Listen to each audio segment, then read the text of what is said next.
sumaya rin ang buhay ko eh. Kahit maaaring sabihin natin loner ako, wala akong kasama, pag gumagawa ko ng clock, para kang naglalaro, parang puzzle eh.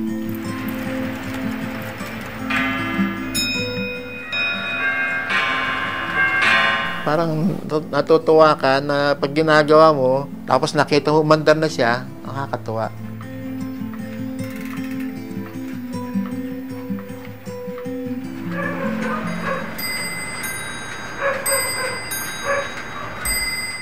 Ang pangalan ko ay Belio C. Belisario. Ako yung clock technician. 63 years old na ako. Binata pa ako. Gumagawa na ako ng clock. Ang Belisario Clock Repair, nagsimula yan noong mga 1990s. Nung una akong gumawa, nasa father pa ako.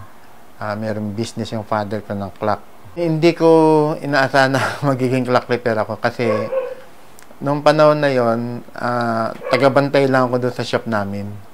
So, nag-aaral ako ng engineering noon. Tumutulong lang ako sa father ko. Magbantay, tapos tingnan yung mga trabaho. Hanggang sa, siyempre, matututo ka rin sa kaka-observe mo. So, doon ako nagsimulang mag-repair hanggang sa dumating ang araw na nagsarili na ako ng business.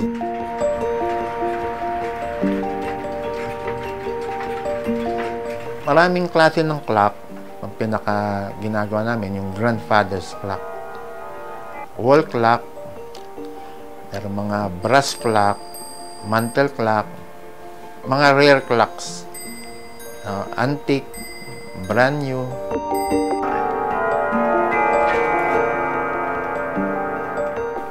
Ang mechanical na clock, siyempre dumudumi yan, no? Mechanical siya. Sa haba ng panahon, yung lubricant niya, nag-iitim na siya, dumudumi yung makina, nagwe-wear and tear na siya, napupudpud na yung mga parts.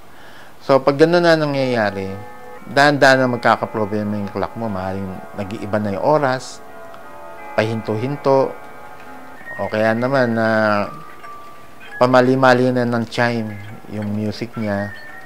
So, doon mo na makikita na kailangan ng se-servicean na dapat yung clock. Ngayon, itong mga mechanical na clock, every time pinapaservicean mo yan, laging nare-repair yan. So, kahit inabot ka ng 10 years, 100 years, 200 years, pag pina-repair mo, aandar na siya uli.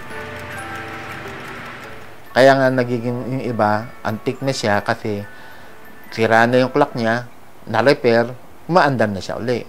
Yan ang pagkakaiba sa mga digital.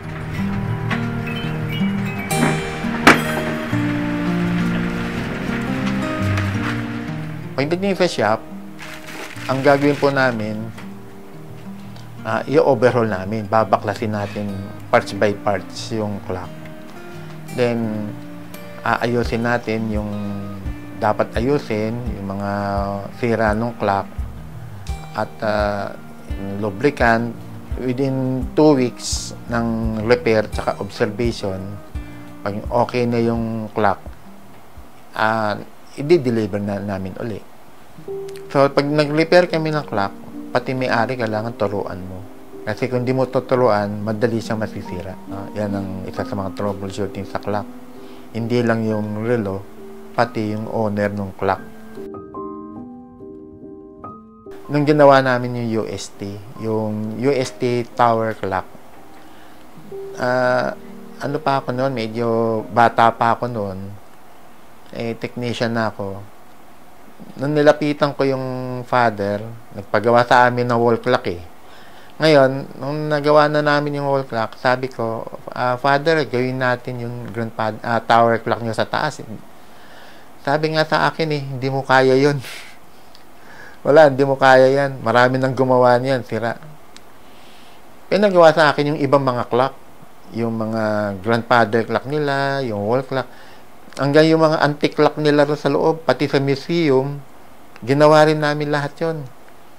Ngayon, nung nagawa na namin yung clock na yan, inulit ko ulit sa father. Father, gumagana na lahat yung clock ninyo. Yung tower clock nyo na lang hindi gumagana. Yung kaisa-isa na lang.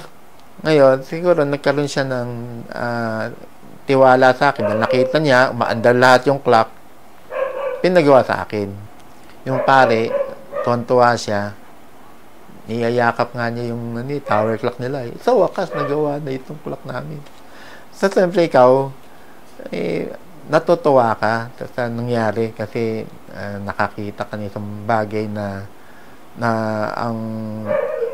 yung tao nagpagawa sa iyo, tuwan-tuwa na nagawa mo yung isang bagay na napakahirap ayusin. Yun ang isa sa mga memorable na ginawa namin.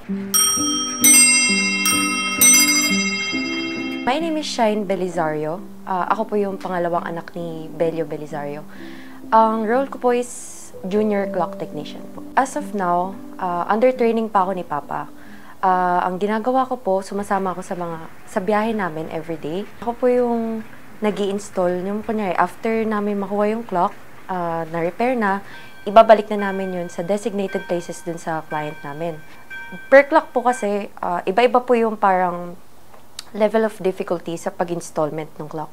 May mga iba po tulad ng cuckoo clock, wall clock. Ayan, isang sabit lang po yan, tapos ako po, binabalance ko po yung clock. Sa pag-balancing, important po yun sa clock kasi ang clock po natin is sensitive. So, kapag hindi po siya pantay, mabilis po siyang hihinto. So, ang ginagawa ko po, pinapakinggan ko yung tick-tock nung pendulum ng clock. Tapos, i-make sure ko na nakabalance para hindi po tumigil yung clock.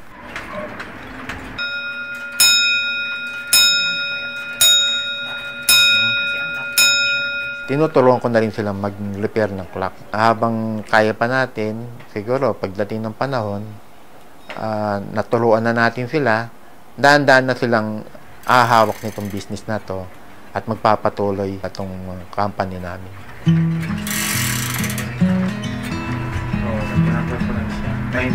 There is a lack of information regarding clocks or regarding backgrounds, history of clocks na I think it's our main goal to promote and relay kasi sa dying industry, sa dying craft.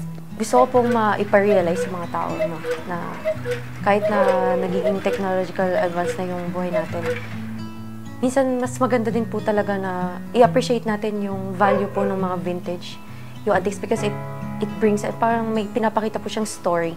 Makita po nila yung beauty of it, na parang yung pagka-unique nung industry nito, ng block namin. Third gen kami. Looking back sa mga ganun na instances, nakikita ko yung mga iniwan na legacy ng both lolo ko and yung father ko. Parang nakaka-inspire siya in a way na I want to continue this industry. Itong business namin, itong industry namin, it shows promise. I see na in the coming years, mas maraming maging interested sa clock. Not just on repair, syempre kasama yung repair, parang more of the clocks itself.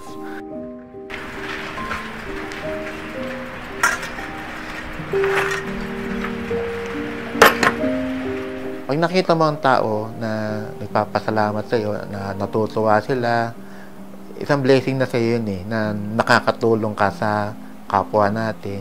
Pag may clock, sumasayo sila nagtutumutunog, may nagmi-music, parang buhay yung bahay mo Minsan nga, meron kaming ginawa napapaluha pa sa tuwa Kasi nakita nila na yung clock na parents nila na nung nagawa namin, parang buhay na raw yung magulang niyan.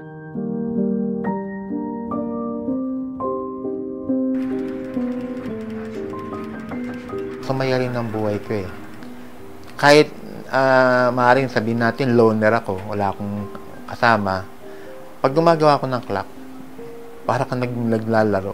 Parang puzzle Parang natutuwa ka na pag ginagawa mo, tapos nakita mo umandar na siya, nakakatuwa. Hindi mo dapat seryosohin.